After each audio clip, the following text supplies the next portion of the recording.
Тэгээ яг энэ 2024 оны 6 сард батлагдсан машины тухай хууль одоо хэрэгжихгүй байна гэдэг ийм санал шүүмжлэлүүд бол одоо орон нутагт бол очих болгонд одоо манай иргэд малчтын зөвлөсөл тавьж яадаг юм чухал хууль л да. Тэгээд энэ дээр улсын хурлаас энэ шалгалтын тухай хуулийн хүрээнд одоо машины тухай хуулийн хэрэгжилттэй холбоотойгоор сонсгол ерхий сонсголоо явуулж байгаа. Тэгээд сая одоо бид нар энэ сонсгол дээрээс гарч ирлээ. Тэгээд одоо орон нутгийн бас нэлээд олон аймагудаас малчтын маань төлөөлөлүүд ирж оролцсон байна. Тэгээд яг энэ машины тухай хуулийн хүрээнд бол нөгөө юу бас давхар яригдаж байна. Шинэ оршин хөдөлгөөний асуудлууд тэгээд малчтын одоо нэг зээл авч байгаа зээлийн өв өндөр байгаатай холбоотой асуудал нэлээд яригдаж байна. Үнэхээр одоо яг үнэндээ бол манай малчид бол банкнаас авсан зээл дээрээ хамгийн одоо хариуцлагатай зээл төлөгч байдсан байна. Ер нь бол одоо нийт 97.8% нь бол хэвийн нөхцөлтэй явдаг юм зээл. Тэгсэн мөртлөө зээлийн өв хамгийн өндөр байдаг.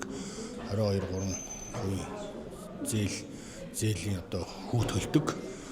Тэгээд тийм байхад одоо бид нар энэ зээлийн өв бууруулах тал дээр бас одоо Монгол банкнаас дээр бусад одоо арилжааны банкнууд тодорхой арга хэмжээ авахгүй байна гэдэг юм асуудлыг нэлээд сайн ярьлаа. Ер нь бол бас бууруулах боломжтой юм хүү одоо зээл гэж ингэж ойлголоо. Зээлийн хүүг нь бууруулах боломжтой юм зээл гэж ойлголоо. Яагаад гэвэл өөрөө энэ нөгөө эргэн төлөлт нь аягүй сайн байт юм байна. Өндөр 97.8% гэдэг бол маш сайн байна гэсэн үг шүү дээ. Хамгийн эрсдэлгүй зээл гэж үздэг. Тийм байхад банк нь өөрөө эрсдэлтэй гэж үзээд тэгээд энэ зээлийнх нь хүүг нь өндөр байлгаад гэдэг юм байна. Бас зардал нь зээлийн хүүгийн зээлийн зардал өндөр байдаг гэж л үзэж байна л да. Нэгдүгээрээс. За хоёрдугаарт нөгөө нэг шинэ оршин хөдөлгөөний хүрээнд олгогдсон тэр одоо үндсэндээ нэг 900 орчим тэрбум төгрөг олгочод байгаа шүү дээ. Тэр олгож байгаа нөгөө зээл маань өөрөө за эргээд нөгөө хугацаа нь болоогүй учраас буцаа төлөлт нь бол бага байна.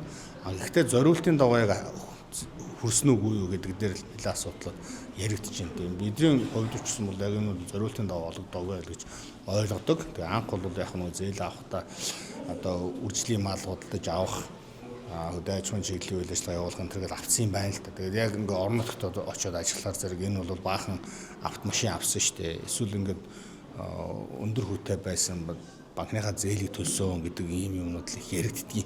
Тэр талаар бас бид нар нэлээ асуулаа. Тэгээд хөдөө аж ахуйн яам одоо Монгол банкны мэдээлэл бол харьцангуй жоохон зөрүүтэй л явж явах шиг байна. Тэс боловсролын юун дээр бол яг ийм л юм ба машины тухай хуулийн дээр машины хүүхдийг одоо өнгөн төлбөрөөс дээд сургууль сургана гэсэн. Тэрний тэр нөгөө нэр төрөл одоо ангийн суралц ангийн чиглэл нэр төрлийг арай олон болгож өгөөч гэдэг ийм зүйл бол манай машинаас нэлээд тавьдаг. Тэгээд энэ сонсголын хүрээнд гэсэн тэр нэлээд яригдчихэж байна.